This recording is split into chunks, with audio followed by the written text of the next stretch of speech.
What's going on, legends? Welcome to another video, hey? And thank you for the people that have missed me. I know, videos have been slower than I would have liked, but there has been a lot going on, so I'm trying to get it all sorted so then I can just get on a flow with this training, comp prep, news videos back live. Smash that like button for the supportiveness. Anyway, before we jump into today's news around the functional fitness space, there's a lot that's, wow, what a week for sporting news in general. The first bit of news that broke that I thought was honestly a joke, Lewis Hamilton signed a deal with Ferrari to drive for them in 2025. It's going to be one awkward year this year. It's like saying I'm going to break up with you, but give it a year. If you don't follow the F1, let me put it in more CrossFit terms. It's like Rich Froning when he was at the pinnacle of his career with Reebok designing the shoes. He was Reebok in this space, just up and leaving and going to Nike. Probably would have designed a better shoe, but I'm joking. Or am I? I don't know. Style is subjective. What some people think looks good, other people don't, and vice versa. So you can make your own opinions. But it's going to be cool to see Lewis Hamilton alongside Charles Leclerc. There's going to be 7 world championship titles between them. What a lineup. And then I saw this. It's like the butterfly effect in real life. Latifi crashes into the wall. If you know about that, you know about that. Hamilton signs with Ferrari is the big thing.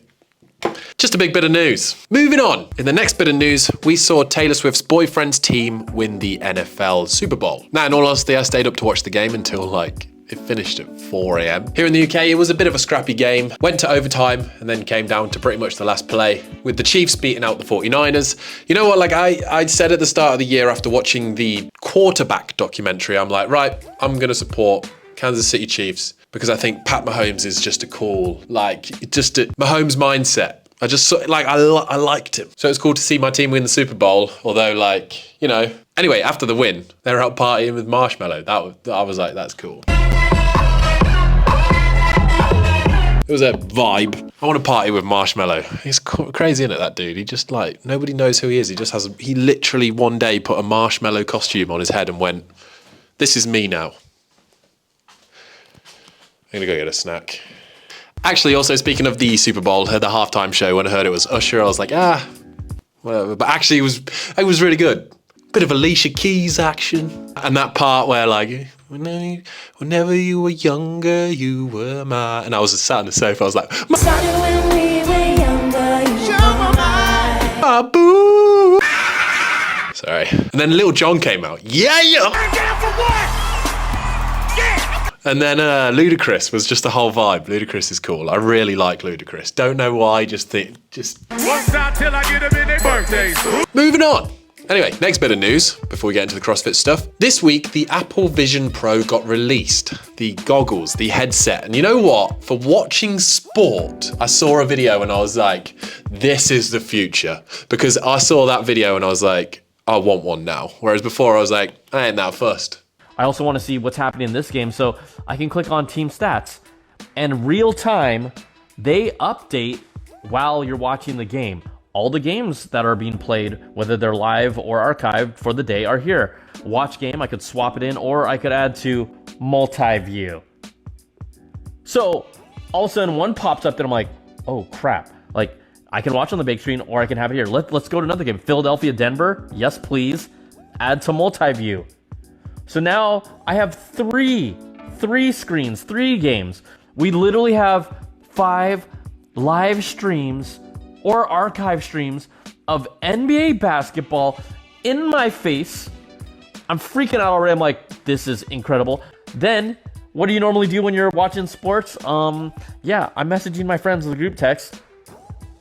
So that pops in over there. I could be browsing the web here.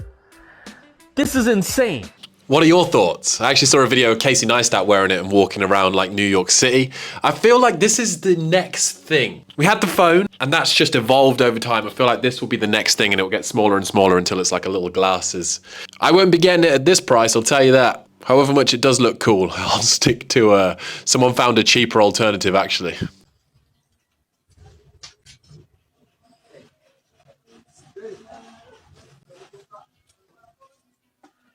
Get yourself a snorkel mask and, you'll fit right in. Who'd have thought? All right, Anyway, we are now only a couple of weeks from the start of the CrossFit Open. And obviously we've had a word from Dave Castro talking about how it's going to be the worst. As far as 24.1, the actual event, I'm really excited about the programming and what we have in store for that.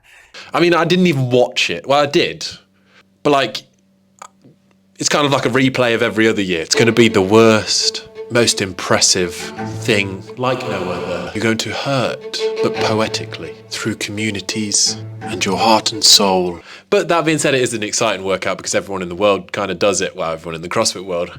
Because I think it's going to be one of the most beautiful, effective, and unique open workouts, and definitely first workout that we have ever done in the Open. And the first one, point one of any year, it really sets the tone for the Open and kind of creates the excitement and the wave that follows it. And this one is going to set it in a very special way. So an announcement always reminds me of the, some of you may die sort of thing. Some of you may die, but it's a sacrifice I am willing to make. But yeah, we've had the Open announcement live athlete list released. Post.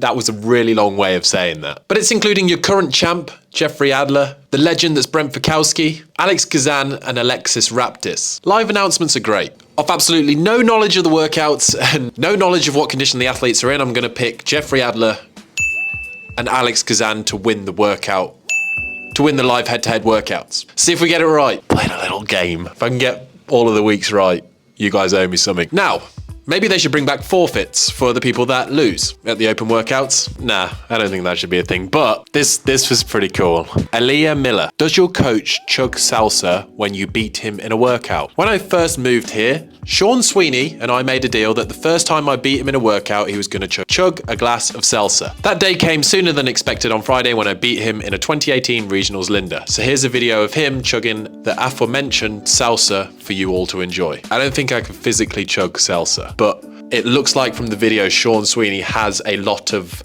pre-practice at chugging. This thing just went down. Hey Sean, what are you doing right now? Hey, in the Piper. I got beat fair and square in Linda, 2018 version, by Aaliyah.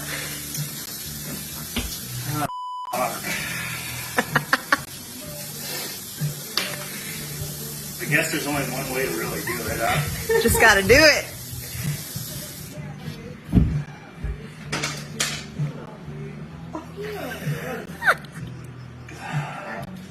As far as chugging things goes, not my favorite. How's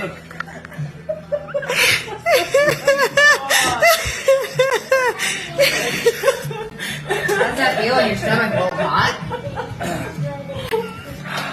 You're gonna try to eat saucy, you should be cream saucy, huh? His facial reaction was very dramatic, kind of like this guy coming off an air bike at the end of a workout.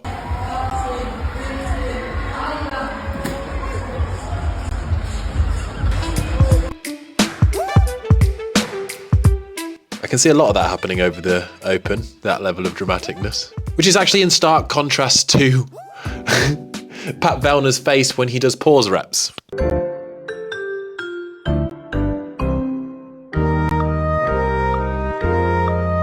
It's very undramatic. He also asked, what do you think I think about whilst I do paused work? Only wrong answers in the comments. The one that gets the most likes, Legend of the Week. Let's do that. That'd be pretty fun, wouldn't it? Like and then every news video could be like, Legend of the Week last week was this dude. That's what, yeah. Came up with a new idea. I'm gonna go get a snack. And then to finish off today's news, we've had a couple more team announcements. This week we had the team Walleye. All I read there is Wally. Wally. Wally. Wally. Wally from Disney. You know what I mean? So that's what they're going to be. They're going to be, to me, Team Wally. Wally. But it's three people that have been to the games. Jamie Simmons, Elliot Simmons, Mia Hesketh, and then Christoph Horvath, the brother of the current fittest on Earth. And then we've had the announcement of Team Peak. Noah Olsen, obviously, it's his first season going as a team, not as an individual. and he'll be going with Tola Moricchino, Lena Richter, and Matilda Garns. So that's a solid team. They're both solid teams. I'm excited to see Noah as part of a team this year and see what he can do. Thank you to Whoop for sponsoring this video. If you want to get one, link is down below or it's on the screen right now. Gets you a free month and a free device, so you can give it a bash. Win-win, really. Been a bit of a mixed bag for me over the past week. 75% today, recovery, but it's basically the best way to look at, optimize, track your recovery, your performance. It's like having a coach on your wrist. But anyway, Noah told you today, you're an absolute legend and the world's a better place with you. All right, we'll catch you in the next one. Fun, fun, fun.